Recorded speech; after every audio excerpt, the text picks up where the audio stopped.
Assalamualaikum warahmatullahi wabarakatuh and salam sejahtera. Welcome to section 3.6. In this section, I will explain how to design a lead compensator based on root locus approach. In the previous lecture, we learned how to design a lag compensator to improve the steady state response of a system. Or specifically, we want to reduce the steady state error of the system.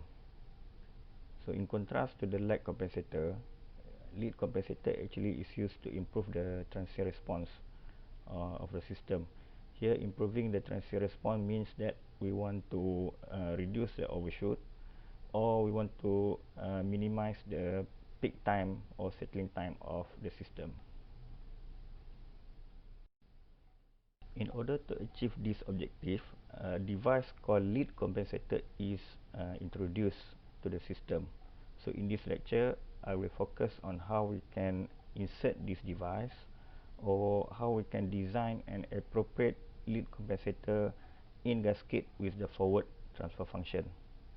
This compensating network is used to improve the certain transient response parameters without reducing or without changing the steady state error of the system. Lead compensator is a passive network and can be implemented using passive elements such as resistors and capacitors. Okay, therefore, the main advantage of this compensator is that it is less expensive and does not require additional power supply for the operation. Okay, this compensator introduce pole and zero to a system. Okay, let us assume that our lead compensator has the transfer function GCS is equal to KCS plus ZC over S plus PC, where KC is the lead compensator gain, ZC is the compensator 0, and PC is the compensator pole. So we want to add this compensator into an uncompensated system as shown in figure 6. So actually this system has 1, 0 and 2 poles, P1 and P2. Okay, when designing a lead compensator, we will add one compensated pole, PC, slightly far away from the imaginary axis. Or we can say that PC will has more negative real value to make improving in the system transient response. Okay, we also add one compensated 0 ZC to the right of the PC so that the angle contribution for all poles and 0 are equivalent to 180 degree. Now we will look into the lead compensator design procedure. The purpose of this design actually is to find the value of KC, ZC and PC. Since we want to use root locus method to design the lead compensator, first we must sketch the root locus plot for the uncompensated system. Okay, next, based on the given design specification, we need to calculate the new location for the dominant pole, labeled as dp new. For example, if you are required to design a compensated system that has lower overshoot or lower settling time, we need to first find the new location of dominant pole, or to be more specific, the new value of zeta or omega n to meet the performance specification. After that, we locate this dominant pole on the uncompensated root locus plot.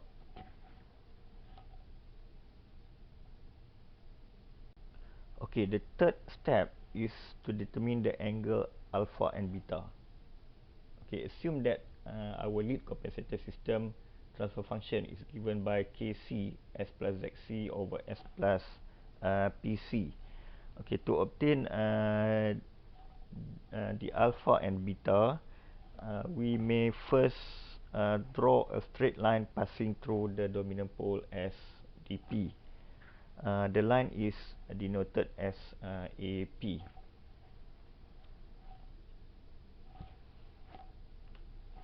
Okay, then we draw a straight line connecting the dominant pole SDP and the origin 0, 0. This line is denoted as PO.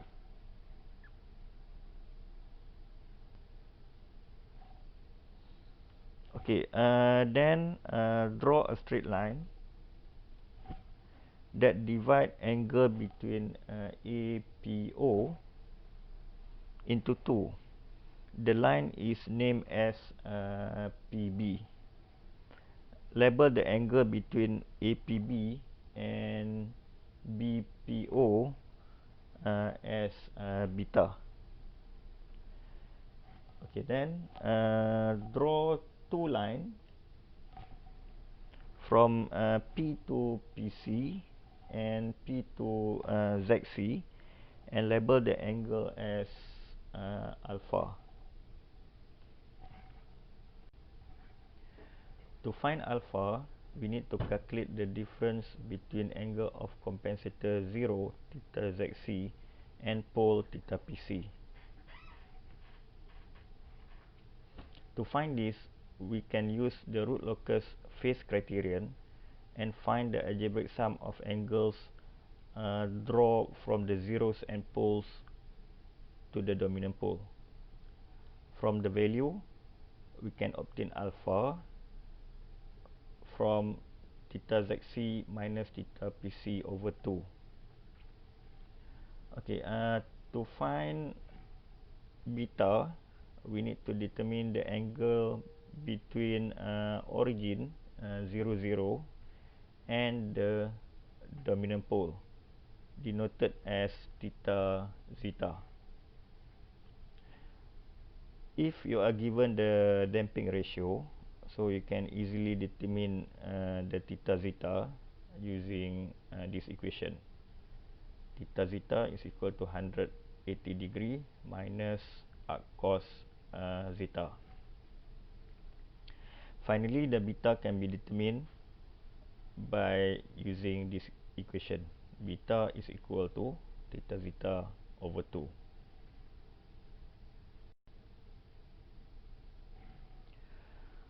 Once alpha and beta are obtained, we can use the value to find the angle theta PC and theta ZC. Theta PC is equal to beta minus alpha and theta ZC is equal to beta plus alpha. And then we use theta PC and theta ZC to obtain the precise location of pole PC and 0 ZC. And finally, we determine the open loop gain of the compensated system from the magnitude condition. In this example, we are going to design a lead compensator for the uncompensated system in figure 8. The uncompensated system has the following specification: settling time Ts 2.395 seconds, percent overshoot 4.599%, and natural frequency omega n 2.386 radian per second. We need to design a lead compensator so that the compensated system can reduce the settling time from 2.395 seconds to 1 second and also maintain the same overshoot.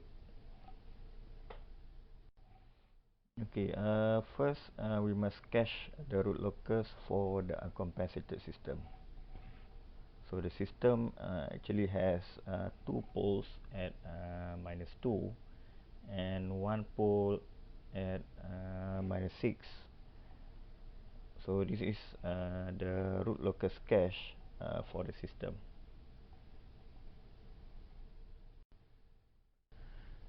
The second step is to find the new location of dominant pole for the performance specification. Okay, since we want to maintain the overshoot, the damping ratio of the compensated system will be similar to the value of the uncompensated system. We can obtain the damping ratio from the value of overshoot. So since overshoot is given by 4.599%, therefore the damping ratio is determined using this equation, and we get the damping ratio is equal to 0.7. Next, we want to determine the new natural frequency omega n that reduce the settling time from 2.395 seconds to 1 second. So we substitute Ts 1 second into the settling time formula, and we obtain the new damping ratio omega n new is equal to 5.714 radian per second. Okay, after obtain the value of damping ratio and omega n new, we can identify the location of new dominant pole. So first, we calculate the sigma d new, which is equal to zeta omega n new, and we get the value of 4. And then we calculate the omega d new, where omega d new is equal to omega n new square root 1 minus zeta square, to obtain 4.08 radian per second. And finally, the new dominant pole location can be obtained using this formula, sigma d new plus j omega d new, and the new location of dominant pole is equal to -4 plus j4. Okay, next we want to calculate the difference between angle of compensator theta zc and theta pc. Okay, to find this, we can use the root locus phase criterion and find the algebraic sum of angle draw from zeros and poles to the dominant pole.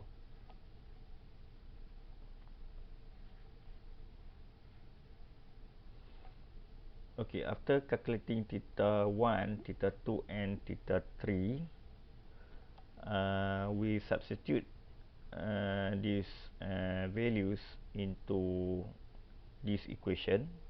Summation of theta 0 minus theta pole is equal to 180 degree, and solving this equation, we will get the difference between angle compensator 0 theta zc and theta pc is equal to 476.57 or 116.57 degree. Okay, next we can calculate the value of alpha from theta zc minus theta pc.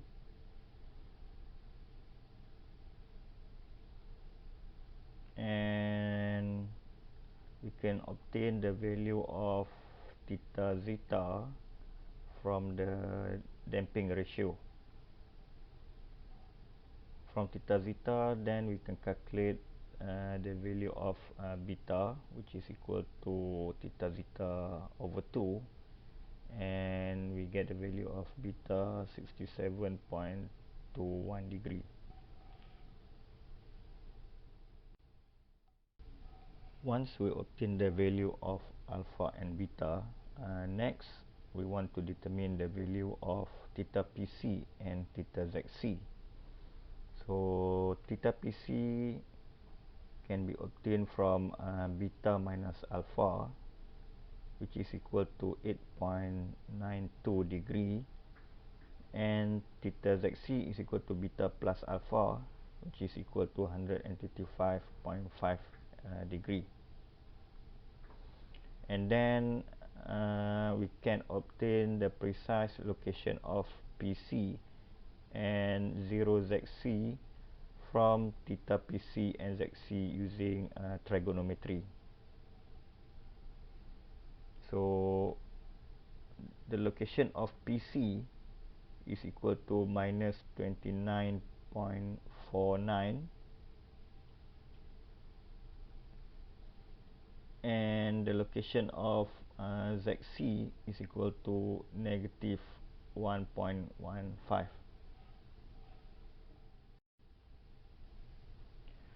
Finally, we need to determine the open loop gain of the compensated system. From the previous step, we already get ZC and PC. So the lead compensator transfer function can be written as GC equal to KC S plus 1.15 over S plus 29.49. If we insert this compensator into the original uncompensated system, now the overall transfer function can be written as this equation. Next, we use magnitude criterion to find open loop gain of the compensated system. So the open loop gain KKC is equal to 1 over GCS times GS, and substitute S equal to the new dominant pole location. We get the KKC is equal to 469.88. Okay, finally substitute this open loop gain into this transfer function to find the overall open loop transfer function of the compensated system. So this transfer function actually consists of lead compensator that able to improve the settling time of the system to 1 second, and also maintain the overshoot of the system. So that's all about the lead compensator. Thank you very much.